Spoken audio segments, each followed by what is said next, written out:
Hey everybody. Well, good morning. It's about 6 a.m. I decided I wanted to get up early and start this instead of stay up late.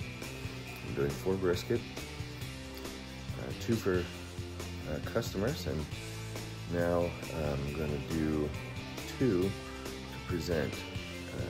I am an instructor. I teach people how to work on the machines that sort the mail. But as a filler conversation and opportunity just to share about myself, I talk about barbecue, and often they want me to present them some, because I always tell them it is the world's best brisket. So anyways, I need these 4 done and ready for tomorrow and resting overnight without staying up too late, because I have to work also in the morning. So we're gonna get this brisket started, or this cook started, first thing. So I've got the old cooker getting ready to go. I trimmed the briskets yesterday. I recommend either watching Chud's Barbecue or Mad Scientist Barbecue or Harry Sue on how to trim a brisket. I do like Harry Sue's method of leaving the point a little bit more exposed so you can get more seasoning on the meat of that side, since it's fatty at the point anyways. It can withstand the cook still and leave every bite covered with the meat covered with the seasoning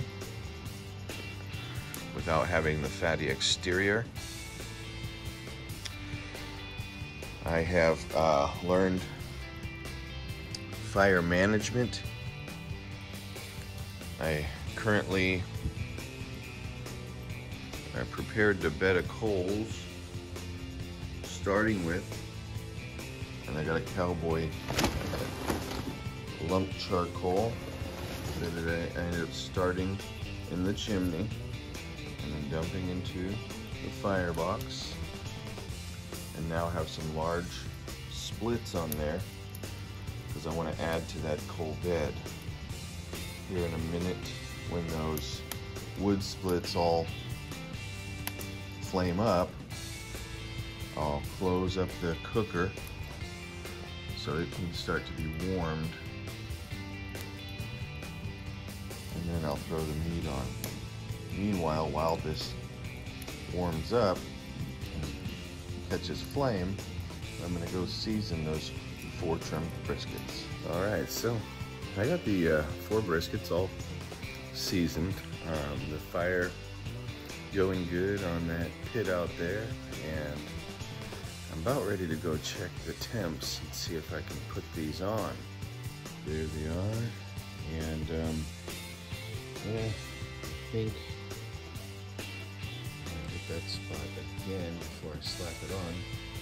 And I also got a bunch of fat off of them that I went ahead and ground up so that I can place on the cooker and get rendered smoked beef tallow. So that's going to be tasty, and some fat trim that I'll just toss in the fire. I don't do that always, but I had a lot of fat, so I'll just toss them in the fire, let that burnt cooked fat taste transfer over to the meat. It may not be enough to really cause much of a change, but all I was going to do was throw it away anyways, right? So this is about to go on the cooker. Fabulous. Never become a pyromaniac. Just become a cure. Alright, temps are pretty good. Oh yeah, that's a warm cooker. I'm expecting rain today, so this ought to be interesting. It's Oklahoma, but they always say if you don't like the weather, wait 5 minutes, it'll change. And we'll get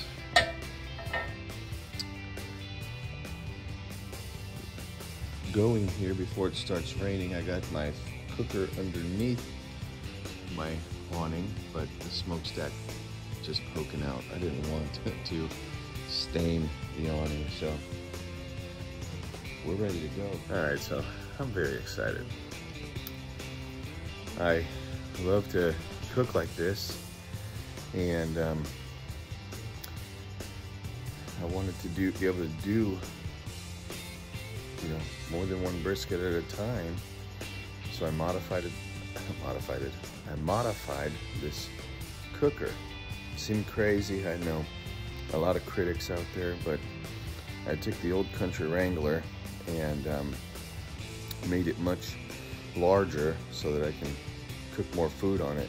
It actually handles the fire better and runs good. Now the old country barbecue is doing a good job, and I could have actually just bought one from them this large for a few $1,000s. You know, you guys that are into barbecue, or if you Google large smokers, you'll see you can spend $5,000, $10,000, $15,000, $20,000 on a cooker. This one here would have cost me at least $5,000.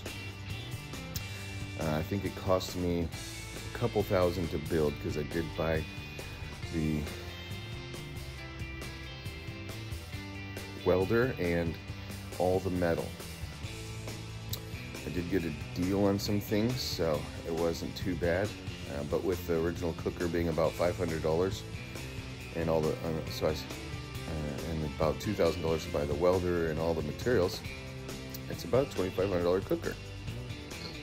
So there it is. See, I extended the firebox. That extra little lip that on the end there was where I extended about 4 inches.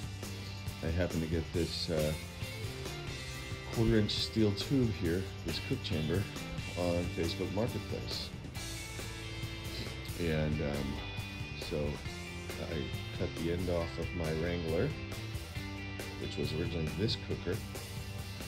I cut the smokestack end off, and then welded this tube on here, and then welded the smokestack back to the end on there. And then I actually made a hinged smokestack, so if I ever transport it, I could, although this is heavy and just on casters, so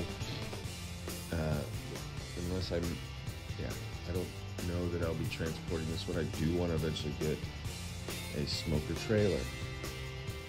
So this thing works good though. Right now I've got here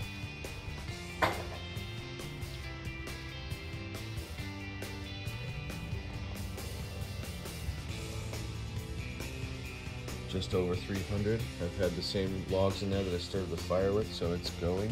It's easy to manage the fire with that larger firebox. And here I'm just at about 200, but I did just reclose this. I just put the briskets on.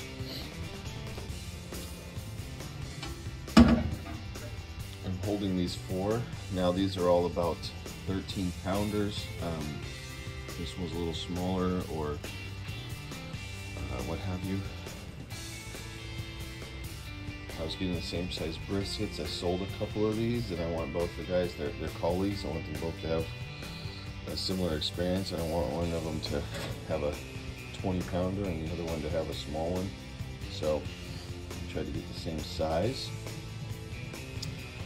And so yeah, I'm excited that I could fit 4 on here. I was hoping to fit 6. I do have that tray of beef fat back there that I'm going to turn into smoked tallow. I better fix that tray. I'll probably pour the juices right out the side, but anyways, I'm excited to fit all these on here. But I'm going to close it up. I'm going to let these cook for about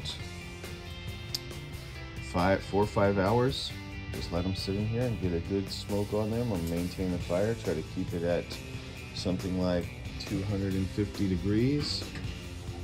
And then see how it goes at that time. All right, so it's been about 5 hours, but this has not been untouched per se. I did end up wanting to make homemade bacon. Had a couple pork belly that I bought, followed some basic curing process. So they were in the fridge for about 7 days. And then I also had one that I'm presenting a couple bologna for people that wanted that. So I ended up putting the bologna on there, taking care of that, putting the bacon on there. So we're gonna see what it looks like. When I put the bologna and bacon on, I rotated the briskets around because it was a little bit hot towards the front of the cooker. So let's see what they look like. Not bad. I think I'll go ahead and take the bologna off, as it were, right now already. And I am temping the bacon because we're just trying to get a smoke flavor on that. Looks like internal of the bacon's 130. I think I'll move these briskets around, tip that over to get that off, and then switch these back towards the front.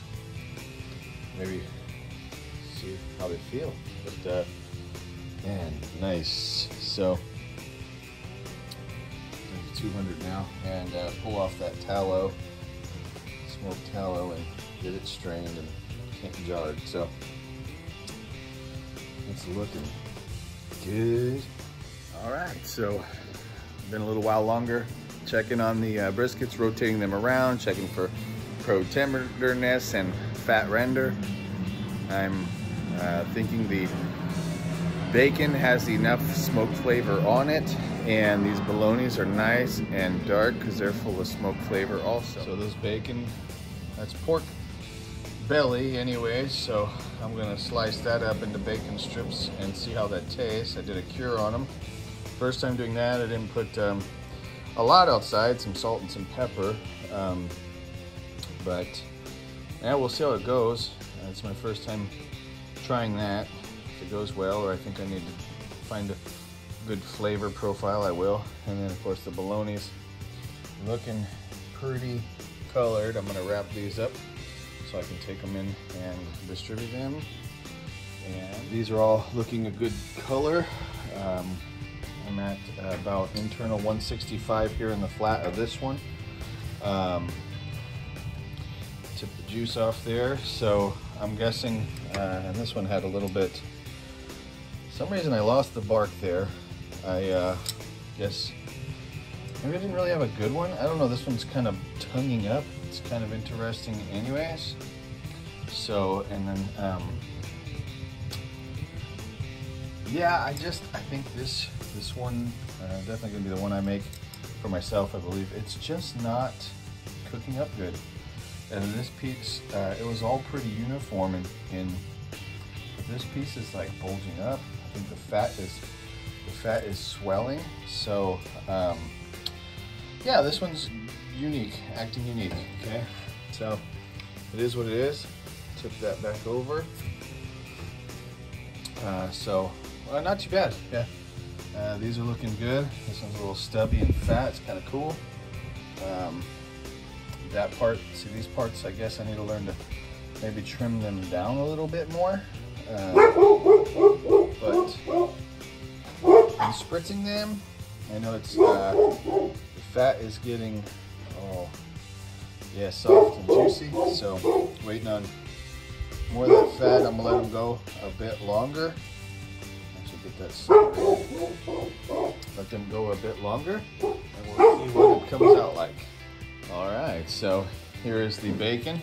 This is where it started to get really small. I couldn't quite hold it and slice it. I'm trying to use my knife, of course. But here is the bacon slices I just made out of that one piece. And I have one more piece to go. And I'm gonna vac seal some bacon up and but have some for supper tonight. We'll see how it tastes. Kind of cool. New toy, vacuum sealing up some bacon, slice it up. That's what I'm gonna eat tonight. Fry it up and see how it goes.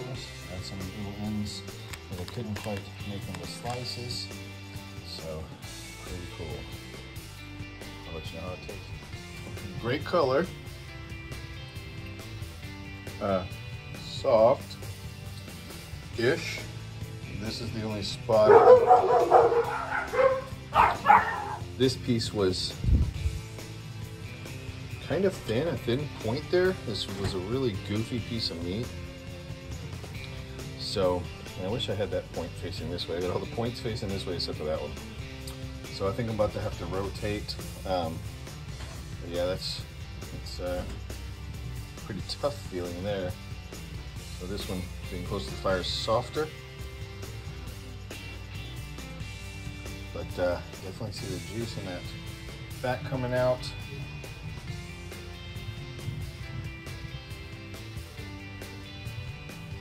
60-ish, 70. A little tight in the flat. This one was a stubby little piece of meat. A little tender though. Little. Okay, this one's really tight. Much lower. Even the point was kind of tight, so.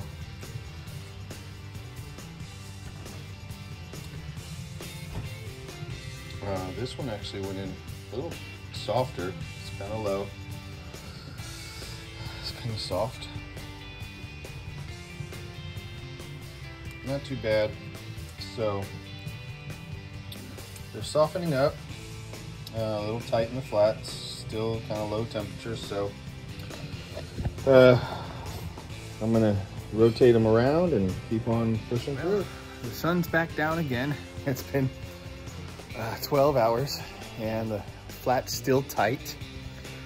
So I'm attempting to let it get probe tender. I am doing the fully cook and then foil rest. I'm gonna wrap it in foil, dump smoked tallow on it and rest it overnight. So I'm trying to get to the point where it is probe tender. So let's see, let's look at them. They're looking good. I'm hoping they'll become probe tender soon because I definitely don't want them to be overdone, right? So let's see what they look like.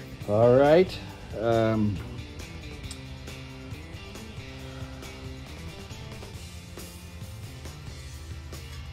Oh man, that is still a tight flat. I got a 145, 146. So I'm gonna have to bump up the heat. I don't want to crisp up these parts. Oops, I don't want to crisp up these parts and the points. All right. Oh man, that is so tender and juicy. That's a little softer. 150, 52. So it's a little softer. Now definitely still hangs on. All right, it's 55, 56, 78, 60. So again, 190-ish magic number. That one's pretty tight still there. So in the 50s. Anyways, going through the stall, they say anywhere between 150, I believe, and 180 and stuff like that. So I don't know. We'll see. I'm gonna keep pressing that. They still are doing some moisture. Sadly, this spot isn't gonna recoup from it, but I keep tipping it. But it is what it is. Let's keep rolling. See if we can get her done.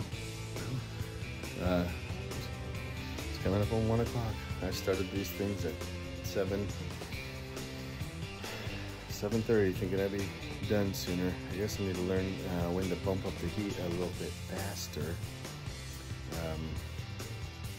But they look good. We're gonna go in here and see. I got my digital thermometer plugged into one of them that says we're up to 190 now, so I'm gonna double check the others. I pulled one off already. It was that temp and it was probe tender, so let's check these.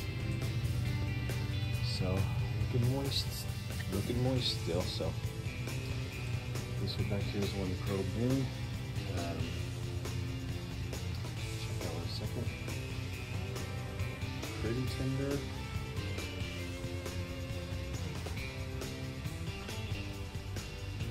That one needs a little bit more time, and it could be a little more tender. Whoops.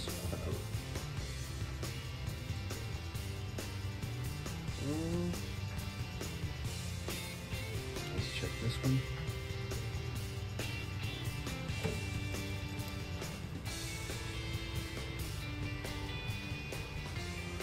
Pretty tender and at 190. And this one's tender at 190. So I'm gonna pull them off and wrap them up. Actually, this one I'm gonna wait. Let's see. That's not bad.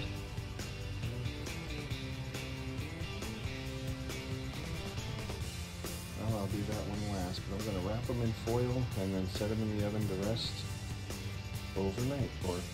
Yep. So once I get them off, I let them sit, cool a little bit, but then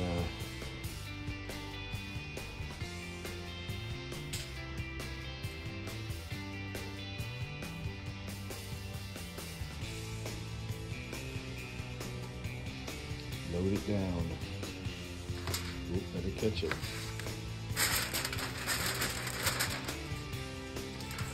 And I wrap it up.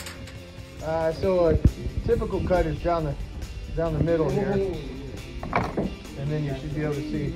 Oh wow! Okay. Look at that! There's the soggy oozing out of the inside. It's the Wayland impact. People like to see when all the juices drip out of the in between. It's typical of the brisket barbecue, and then slice against the grain. So this is the lean, this is the fatty. Yeah, that's a little tight, but so you just dip it in the juices, and then there's some moisture in there oozing out. But that front piece is always going to be about the driest you should have on there. And then now it shouldn't crumble per se, so this might be a little overdone. Right, so this part's grabbing my knife. That right there probably sat too close to the fire for too long as opposed to the other parts, but it'll still taste good. All right, so you want some lean or fatty on there? Fatty. And that part's so that part's also a little dry. Shouldn't crumble off the edges. It's okay. That's where a lot of people end up with what they would call chopped brisket. They'll just chop it up and pretend like it didn't happen. It was like chopped brisket. Yeah. So they're yeah. So they would take this, chop it up, cube it, put some barbecue sauce, and leave a little bit to make what is called burn-ins or what have you. All right. So next person, grab them. Well, I've just been enjoying some of this smoked bologna. Nothing like it. It's fun to do and easy, and I had success presenting those brisket to people that bought them, and also a couple briskets that I wanted to distribute to people to try and to eat myself. So it went well overall. I love doing it, and I hope to get to do it some more. Did need to get back to building that smoker and finishing it up so I can make an even bigger one. I think 4 briskets on that Eileen was kind of still a bit of a struggle. Some parts of the flat got a little crispy or overdone because a little closer to the direct heat, and I could use a little bit more space. So thanks for watching. We'll see what we have next.